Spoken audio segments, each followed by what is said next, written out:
Oh, assalamualaikum warahmatullahi wabarakatuh. Balik lagi di Bajuku bahas jurusan pendidikan. Kali ini diskus kita akan berbincang tentang jurusan etika analisis kesehatan atau sekarang diganti menjadi teknologi ramalan umum. Nah, sekarang kita nanti akan ngobrol dengan perwakilan dari teknologi laboratorium etika. Nah, bisa nanti langsung aja tonton Bajuku bahas jurusan kuliah.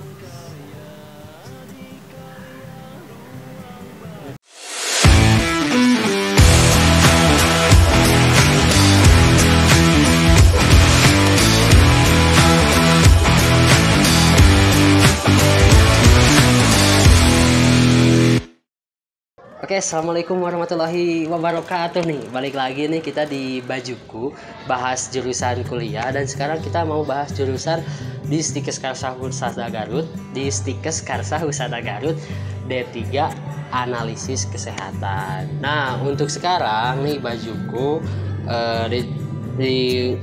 ada perwakilan dari Hima Analisis. Nanti kita ngobrol-ngobrol nih. Dan untuk sekarang kita mungkin kenalan dulu. Mulai dengan kakak siapa? Nama aku biasa dipanggilnya Hiba sih. Semua panggilan akrabnya. Kalau di Hima, Muhiba sebagai? Aku di Hima kebetulan diamanahi sebagai wakil ketua. Oh, wakil ketua. Kalau untuk ketuanya siapa? Ketuanya Kang Randy. Oh, Kang Randy. Untuk wakil Muhiba. Iya. Untuk suaranya boleh lebih keras lagi. Biar Iya. biar jelas gitu. Kirain ini ya apa? Keasikan gitu. Cuma nggak ada kamera gitu. Ada kan dada doang. Kalau nggak kuat dada aja. Iya. Yang Oke. lain ya. Muhiba, Hiba atau Muhiba panggilnya? Muhiba aja. Muhiba. Oke, Muhiba. Kalau berbicara mengenai D3 analisis kesehatan, boleh digambarkan, boleh dijelaskan apa itu analisis kesehatan D3? Jadi D3 analis kesehatan itu atau yang sekarang yang populernya itu disebut sebagai teknologi laboratorium medik atau yang disingkat sebagai TLM. TLM. Jadi TLM ini adalah profesi yang bertugas sebagai pendiagnosa dan penegak diagnosa dokter gitu. Jadi seorang analis itu kerjanya ya sesuai namanya, teknologi laboratorium medik, kerjanya juga di laboratorium. Jadi kamu itu kerjanya di belakang layar, nggak kelihatan sama orang. Paling kelihatannya cuma pas ngambil sampel, tapi setelah itu kerjanya kita di belakang layar gitu. Jadi tugasnya sebagai penegak diagnosa dokter. Tapi kalau analisis sama teknologi teknologi laboratorium medik, nah kenapa diganti, ada tahu? Atau analisis mah kurang pas nih. Jadi mungkin kayaknya kurang tahu juga sih. Maksudnya nggak pernah apa sih? Pernah ada emang ada sih, pasti ada alasannya. Cuma salahnya sih aku nggak nyari tahu ya. Nggak dibuka itu. Ada informasinya cuma nggak dilihat. Oh, nggak dilihat. Tapi nanti kalian bisa cari tahu. Tapi ruang kampus nanti kan ada deskripsi itu. Seperti itu kan. Oke. Muhiba kenapa ngambil jurusan teknologi laboratorium medik? Sebenarnya ngambil jurusan ini di kuliah ya, karena sebagai bentuk tanggung jawab aja sih. Soalnya dulu waktu sekolah itu ngambil jurusan analis juga, ngambil jurusan TLM gitu. Jadi karena nanggung nih SMK gitu 3 tahun belajar TLM, kenapa nggak sekalian aja gitu kuliahnya. Jadi saat kuliah nggak pusing mikirin jurusan, nggak pusing mikirin kamus juga. Jadi ini niatnya kuliah di teknologi di TLM itu karena nanggung atau udah niat? Soalnya tadi nanggung nih SMK. Nanggung yang diniatkan. Nanggung yang diniatkan. Keluar dari zona nyaman juga sih. Emang kalau dari segi keluarga background semuanya kesehatan atau gimana? Baru saya aja ya. Oh, baru Muhiba. Tapi keluarga mendukung atau gimana? Dukung banget, karena alhamdulillah sih aku lahir di keluarga yang memang mereka tuh membebaskan aku. Aku mau ngapain juga ya serah-serah gitu. Karena udah gede, udah punya tanggung jawab sendiri. Oke. Kalau untuk sebutan orang teknologi laboratorium medik itu sebutannya orang biasanya kan kalau kebidanan bidan, terus farmasi, apoteker. Nah, analisis, orang yang sebutan analisis. Kalau analis itu ya dibilangnya analis atau enggak ATLM. Jadi ya dari yang tadinya TLM itu ditambahin A-nya ahli, ahli teknologi laboratorium, dibilangnya ATLM atau analis. Kalau teknologi laboratorium medik nih, di lab pasti identik dengan laboratorium. Di lab biasanya suka ada apa aja nih prakteknya biasanya ngapain aja? Prakteknya banyak banget sampai mau gila. Prakteknya itu diantaranya ya, yang paling umum deh, yang paling wajib dikuasai oleh analis itu kita ada hematologi. Hematologi ini kita belajar tentang darah nih, darah kayak kita menghitung nih jumlah trombosit, jumlah eritrosit, jumlah sel darah putih yang ada di dalam tubuh kita tuh ada berapa. Nah itu dipelajari di sana. Terus ada kimia klinik. Nah kimia klinik ini mempelajari tentang kimia yang ada dalam tubuh kita, kayak urin, feses, dahak, itu dipelajari di sana, diperiksa semuanya. Gak sesederhana itu ya, gak sesederhana yang dipikirkan, tapi gak sesulit yang dipikirin juga. Gak sederhana yang dibayangkan, gak sulit seperti yang dipikirkan. Gitu, tepat sih. Cuma kalau udah masuk, kita udah belajar, pasti lebih enjoy, mengalir aja. Terus ada juga bakteriologi, sesuai namanya itu belajar tentang bakteri, bakteri-bakteri semuanya, keluarga bakteri, cucunya bakteri, kita belajar di situ. Gitu. Terus ada sitohisto, nah ini unggulan sitohistoteknologi, ini tuh kita belajar tentang jaringan tubuh, kayak usus, misalnya hasil operasi, hasil biopsi jaringan tubuh, kanker, tumor dan sebagainya, itu dipelajari di sana. Tapi kalau seperti otopsi itu orang analis atau bukan? Kalau yang otopsi itu ada forensik. Oh, forensik. Iya, itu ada sekolahnya khusus lagi. Oh, kirain analis. Terus apa kesulitan kuliah di teknologi laboratorium medik? Kesulitannya kalau buat aku pribadi, kesulitan orang kan beda-beda. Cuma kalau aku sendiri, sulitnya itu di kita mengenali sel-sel yang mirip itu harus jeli, dari segi bentuk, warna, ukuran itu pada mirip-mirip. Jadi itu yang susahnya, jeli gitu. Jadi harus kalau jam terbangnya udah banyak nih, insya Allah sih bisa gitu ya, lebih gampang. Terus selain itu juga hafalannya dari segi teorinya, karena soalnya kan emang bahasanya bahasa ilmiah kan, bukan bahasa sehari-hari yang sering kita pakai. Jadi ya harus butuh usaha yang lebih keras gitu untuk memahami si materi itu. Gitu sih. Tapi yang paling sulit kalau praktek di lab lagi analisis apa? Paling sulit nih menurut Muhibah. Paling sulit menurut aku yang paling sulit itu mata kuliah sitohisto. Kenapa? Untuk saat ini ya, tapi mungkin kenapa? besok bisa beda lagi. Soalnya kita tuh harus apa ya? Menggunakan skill, keterampilan tangan kita nih harus lihai gitu dalam menggunakan alatnya. Jadi si frekuensi tangan kita, kayak kecepatannya, ukuran tebal tipis si jaringan yang kita kontak itu harus sesuai banget. Gitu. Itu sih yang saat ini susah. Gitu. Dan apa ya? Sama kalau saat ini. Biasanya sih kalau kita ambil urin nih, contoh urin. Biasanya yang dianalisis itu tentang analisis urin itu seperti apa? Bisa dijelaskan? Analisis urin bagaimana? Yang paling murah lah. Paling murah itu tes kehamilan. Tes kehamilan. Iya, tes kehamilan, tes narkoba. Iya. Terus selain itu ada gula. Terus bakterinya gitu juga. Terus darahnya kalau ada. Tapi maaf dipotong. Kalau kita nih contoh ambil kasus seorang narkoba, kenapa harus dari urin? Kalau enggak dari rambut, emang dari darah atau yang lain nggak bisa atau gimana? Soalnya memang ada apa ya? Jadi sesuatu yang kita masuk ke dalam tubuh itu nanti kan dikeluarinnya lewat urin. Jadi emang kelihatannya dari sana. Kayak misalnya orang ini udah mengkonsumsi paracetamol, itu bisa dilihat dari urinnya. Gitu. Kadarnya bisa dihitung dari urinnya. Karena kan konsumsi sama tubuh kita nanti kan keluarnya lewat urin, racun semuanya itu kan lewat urin, gitu makanya kenapa urin dilakukan sebagai sampel untuk pemeriksaan narkoba.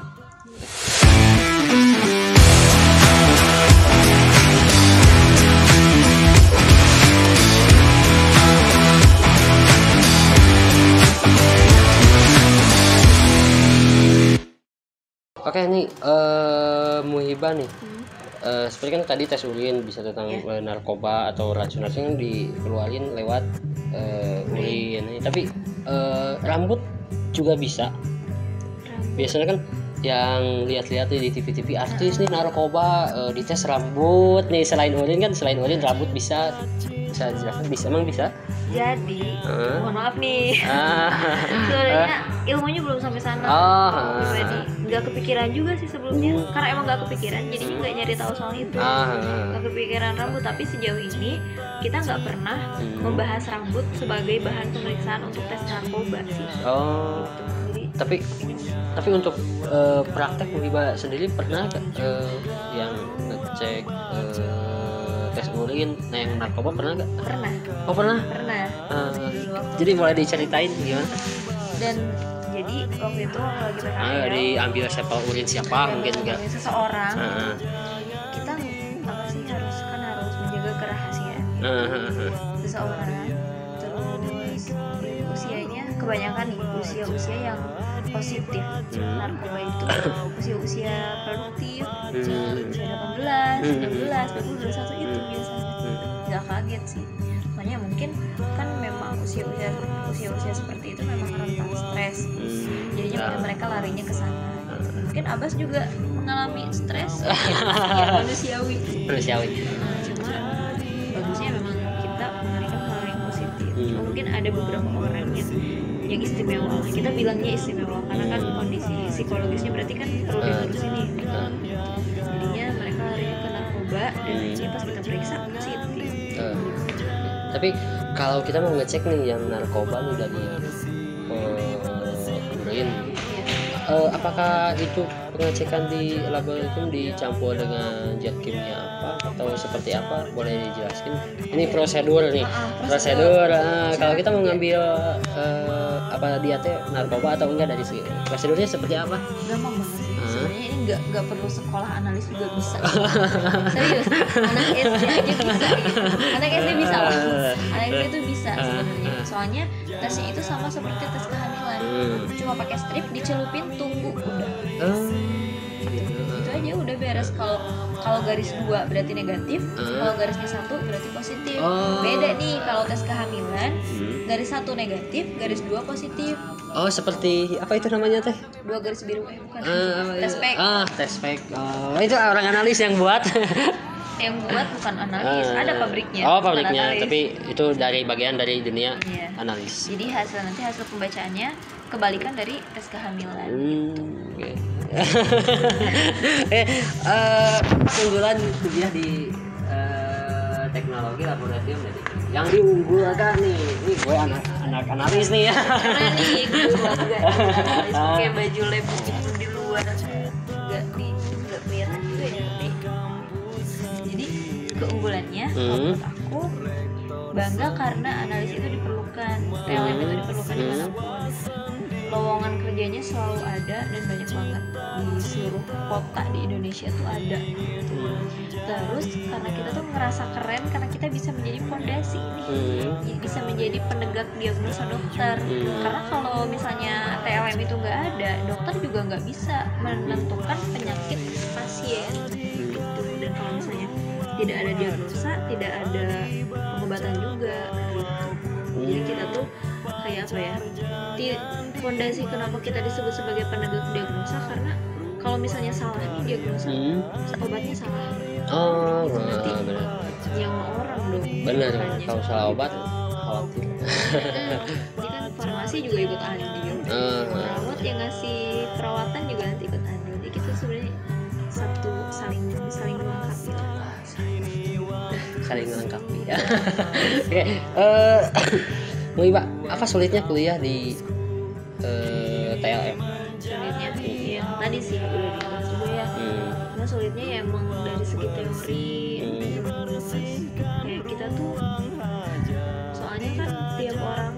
background masing-masing. Dari kuliah, dari sekolahnya, ada yang SMA, bahkan ada yang pertambangan ada, IPS ada, di sana ada. Jadi kita tuh dari segi memahami materinya lumayan butuh tenaga yang lebih, butuh usaha yang lebih. Rela begadang, Emang masuk begadang praktek? Pernah Oh, ini pernah ada begadang. ceritanya. Iya. Jadi dulu itu ada mata kuliah Sito Teknologi. Si Sito ini kita prakteknya memang di prosedurnya itu ada penelitian yang menyebutkan bahwa memang perlu tengah malam, tapi Iya, itu kan malam sudah itu kenyataannya enggak. hal-hal mistis gitu. Kalau nggak kuat apa ya kan? Tapi sebenarnya kenyataannya enggak sih gitu. Tapi ya mungkin dulu ya pengalaman aja sih. Jadi kita tuh kuliah dari jam 7 pagi, kita kuliah sampai jam 5 sore. Habis itu kita langsung mempersiapkan alatnya sampai jam 10 malam, dan mempersiapkan bahan juga sama sampelnya juga. Itu sampelnya tuh dari organ tubuh mencit, tikus putih. Oh, Dari mencit tikus kita putih, ambil ya. otaknya, ambil ususnya, ambil ginjalnya. Minum bor. Iya, kita bedah tuh dimatiin dulu, dimatiinnya tuh ditarik deh, ekornya sama kepalanya kita tarik sampai dia mati. Terus kita belah tengahnya, terus kita ambil tuh organnya satu-satu. Si Gana udah mun kuliah dianalisis semua kuat. Banyak yang teriak-teriak apalagi cewek kan. Pasti ya. Tapi dari Muhibah sendiri gak jijik atau? Iya ada sih. Jijik pasti ada. Cuma kan kalau kesini kita makan sambil bahas yang sesuatu yang jijik juga biasa. Aku belum selesai ceritanya tadi. Oh, lanjut maaf. Kepotong. Aku lanjutin ya. Nah. Nah kita tuh langsung persiapan alat dan bahan sampai jam 10 malam. Nah dari jam 11 kita mulai start praktikum sampai jam 6 pagi. Intinya kuliah lagi sampai sore. Tertarik masuk analis? Benar. Tapi yang nangkap tikus siapa? Kenapa? Yang nangkap tikus siapa? Beli. Kirain Muhibah. Aku nggak bisa nangkap tikus. Bisanya nangkap apa? Kok pertanyaan? Oke, untuk jenjang karir dari analisis teknologi laboratorium medik. Apakah kedepannya sangat cerah? Prospeknya seperti apa? Jadi analis itu alhamdulillahirabbil alamin ya, kita harus bersyukur ya, syukuran numpang ya kali ya. Oh, alhamdulillah ya Rabbil alamin. Bersyukur bahwa jadi analis itu kita tuh banyak dibutuhkan di mana-mana. Karena kan aku punya kayak grup mahasiswa analis yang udah lulus juga ada di sana. Itu tuh tiap harinya tuh suka ada informasi lowongan kerja di mana-mana. Dan rata-rata sih kalau di Garut jarang, cuma lebih jarang sih. Kebanyakan di daerah Jabodetabek dan sekitarnya, di kota-kota besar. Tapi seperti yang dibilang tadi kan Muhibah, kuliah di teknologi laboratorium medik emang banyak kampusnya atau seperti apa? Kalau di TLM sendiri itu kampusnya di Jawa Barat ya, khusus di Jawa Barat itu ada 9 kampus.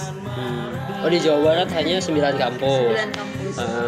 Dan itu D3 atau S1? D3 sama D4. Oh, Nggak kenapa? ada S1. Oh, gak ada S1. Nggak ada S1. Dari sana juga ada D4. Kenapa nggak tahu saya juga. D3, D4. D3 sama D4. Kalau D4 Oh, lanjut langsung ke S2. Iya, langsung lanjut ke S2. S2-nya di Semarang. Di Universitas Muhammadiyah. Di Bandung, Jakarta gak ada? Nggak ada. Oh, hanya di Semarang. Iya, setahu aku nggak tahu ya. Tapi emang nggak tahu ada satu lagi. Nggak tahu cuma itu. Oh, tapi buat teman-teman yang nonton nanti boleh koreksi kalau ada masukan. Correct me if I'm wrong. Itu bener. Jadi kalau berarti anak-anak analisis emang langka kalau bisa dibilang, kalau emang hanya beberapa kampus yang menyediakan jurusan teknologi laboratorium medik. Banget, kita udah kayak pesut mahakam ini. Langka banget. Jarang orang tahu. Nanti kalau ditanya kuliah di mana, TLM, kuliah di mana, analis, oh apoteker, oh bidan, oh perawat gitu. Suka sakit hati gitu. Dijelasin susah, panjang lebar, harus bikin bajuku dulu. Jadi kesannya bilang gitu. Ya, Baris. Ya. Tapi Muhibah nih, next any question. Apakah ada orang-orang analisis kesehatan nih yang Muhibah kagum. Ini jadi tolak ukur saya nih, jadi role model saya nih. Ada Siapa? guru saya, Oh, guru saya. Gian Andriansyah. Oh Suka iya. sedih. Dadah dulu Bapak Gian. Bapak nonton ya? Kenapa? Karena beliau itu adalah orang yang cerdas, Hmm. dan ahli. Hmm. Beliau tuh serba tahu gitu. Jadi pas ditanya sama aku, ditanya tentang analis, tentang materi TLM, beliau tuh jawabnya tuh enakeun gitu. Oh. Jadi jawabnya tuh nyampe gitu ke otak dan ke hati gitu ya. Jadi kadang emang dosen itu ada yang bicara ngobrol tapi masuk kuping kiri keluar kan. Ada dosen yang masuk kuping kiri masuk ke hati. Ada juga yang baru masuk mantul lagi gitu kan. Oke, cut.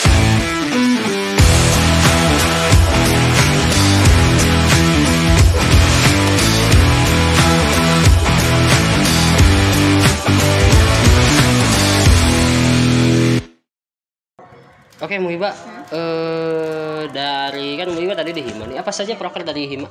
Proker dari mah banyak banget. Tapi diantaranya kita punya proker inaugurasi. Salah satunya adalah itu kayak pensi lagi untuk perpisahan mahasiswa tingkat akhir gitu. Terus kita juga ada cek kesehatan gratis. Terus kita juga ada bakti sosial. Kita juga ada sharing bareng. Biasanya kalau sekarang kita lakukan sharing barengnya di Zoom atau di Google Meet di online. Oke. Nih, pandangan Muhibah nih dunia teknologi laboratorium medik khususnya di Garut dan di Indonesia. Di Garut seperti apa?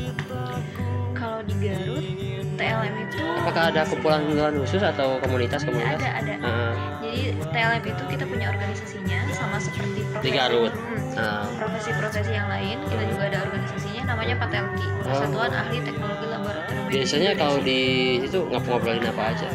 Kita biasanya juga ngadain kegiatan kayak biasa lah, orang-orang kayak organisasi ngapain kumpulan, kita ngadain rapat kumpulan, kita ngadain kegiatan seperti misalnya kemarin donor darah, seminar kemarin terakhir itu kalau nggak salah, nggak terakhir juga sih, yang aku hadiri terakhir itu di Harmony Hotel kemarin di sana.